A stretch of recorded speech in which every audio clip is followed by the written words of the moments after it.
Assalamualaikum warahmatullahi wabarakatuh. Perkenalkan, nama saya Lirahayu Afdetismana yang akan menjelaskan materi tentang menulis esai. Dengan tujuan pembelajaran, mahasiswa mampu menguasai beragam jenis tulisan kreatif, misalnya menulis esai. Esai adalah karangan prosa yang membahas suatu masalah secara sepintas lalu dari sudut pandang pribadi penulis. Esai juga merupakan karangan bebas yang berfungsi untuk berbagi informasi dan juga edukasi. Menurut bentuknya, esai terbagi dua. Yang pertama adalah esai populer dan yang kedua adalah esai ilmiah. Esai populer merupakan esai yang ditujukan untuk dimuat di media massa. Esai populer dibuat dengan bahasa yang mudah dipahami karena pembaca esai ini adalah masyarakat umum sehingga orang awam mengetahui isinya. Esai populer dapat dibaca dengan waktu maksimal 10 hingga 15 menit, sehingga jumlah esai populer ini tidak lebih dari 1.200 kata. Yang kedua adalah esai ilmiah. Esai ilmiah merupakan esai yang ditulis untuk kegiatan ilmiah seperti jurnal, buku, ataupun majalah dinding. Esai ilmiah tidak dibatasi dalam jumlah kata, sehingga penulis esai ini bisa bebas dalam menuangkan gagasannya. Struktur esai terbagi 4. Yang pertama yaitu judul. Setiap wacana pasti membutuhkan judul. Judul merupakan merek karangan. Judul esai harus mencerminkan keseluruhan isi esai. Rata-rata esais membuat judul setelah selesai membuat esai tersebut. Yang kedua yaitu pendahuluan. Bagian ini membahas hal-hal yang bersifat umum. Meskipun umum, namun harus bisa menghubungkan judul esai dengan isi esai. Tujuannya untuk mengantarkan pembaca pada isi esai tersebut. Pendahuluan biasanya membahas istilah khusus yang akan dibahas pada bagian isi. Bagian pendahuluan minimal terdiri dari 1 paragraf dan tidak lebih dari 2 paragraf. Yang ketiga yaitu isi. Bagian ini merupakan bagian inti. Esais menuangkan idenya pada bagian ini. Esais boleh menggunakan istilah khusus tanpa takut pembaca kebingungan memahami maknanya, karena hal itu telah dibahas pada bagian pendahuluan. Jumlah paragraf pada bagian ini tidak mengikat. Yang keempat yaitu simpulan. Bagian ini merupakan penutup dan bagian ini berupa simpulan atas isi esai secara keseluruhan. Simpulan terdiri dari 1 paragraf saja. Simpulan bisa berupa kalimat pernyataan ataupun pertanyaan. Berikut ini adalah hal-hal yang harus kamu lakukan ketika menulis esai. Analoginya seperti kamu memasak. Jadi kamu harus memikirkan dulu mau masak apa, kamu kumpulkan bahannya, dan kamu mulai aksinya. Nah, jadi yang pertama, kamu harus memilih topiknya terlebih dahulu.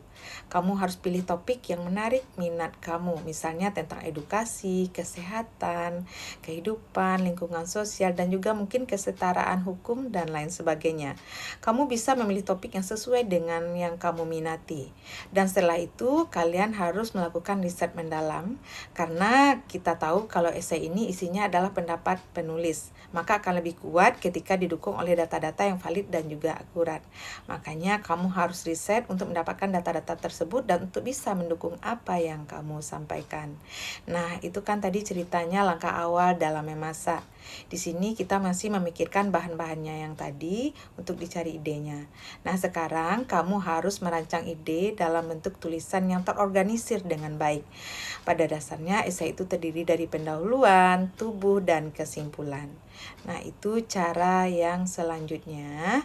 Dan yang selanjutnya berikutnya harus kalian lakukan adalah mengoreksi tulisan kalian. Jadi, kalian perlu baca, dan baca. Kalau misalnya dianalogikan dengan masakan, berarti di sini mengoreksi ini adalah menyicip masakan. Kalau misalnya ada kata-kata yang kurang sesuai, maka harus diperbaiki. Maka mengoreksi ini adalah hal yang terpenting juga untuk dilakukan dalam menulis esai. Apa saja 5 dosa penulis pemula? Nah, istilahnya dosa ya, tapi ini kesalahan penulis pemula itu apa saja? Ada 5 ya. Yang pertama itu ide yang klise. Banyak penulis pemula yang menggarap tema-tema yang biasa, yang tidak unik, yang sudah banyak dibahas atau digarap oleh penulis-penulis lain dan tidak mencoba mencari ide-ide yang baru, yang lebih segar, yang lebih banyak mengusik keingintahuan pembaca. khususnya karena penulis pemula biasanya masih berjuang dengan hal-hal yang bersifat teknis. Yang kedua adalah judul yang tidak menarik. Judul itu merupakan daya tarik pertama tulisan kita. Sebelum penerbit membaca kemudian melihat kelebihan-kelebihan yang ada dalam tulisan, maka mereka pasti akan melihat terlebih dahulu judul. Jadi akan mengamati judul, kalau judulnya tidak menarik, seringkali isinya mungkin juga tidak dilirik. Memang penting sekali ya buat teman-teman penulis pemula untuk punya semacam list-list judul. Jadi kalau bisa tidak hanya membuat 1 atau 2 judul saja untuk tulisan teman-teman, tetapi punya banyak list sehingga nantinya tinggal memilih-milih.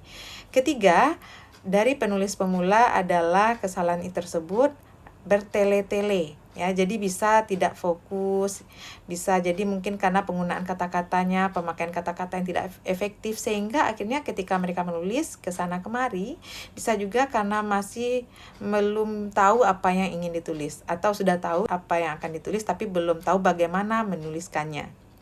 Bentuk seperti apa yang akan digunakan untuk ide kali ini? Jadi hindari bertele-tele dalam menulis sehingga pembaca tidak lelah membacanya, tidak capek dan tidak bosan. Sehingga tulisan tersebut dipangkas hal-hal yang tidak perlunya.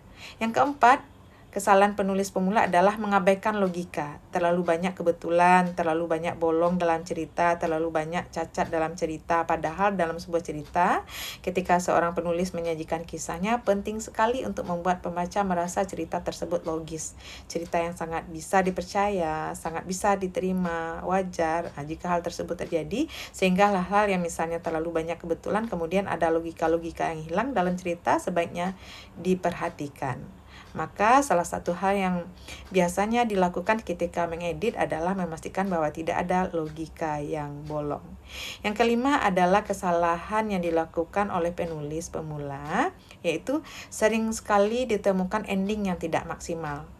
Tidak masalah apakah ending menggantung, apakah happy ending, apakah sad ending, tidak masalah. Tetapi kamu sudah memberikan penutup cerita yang terbaik bagi pembaca. Dan ending ini penting sekali karena ketika pembaca menikmati tulisanmu, sangat mungkin mereka menemukan sejumlah kekurangan-kekurangan.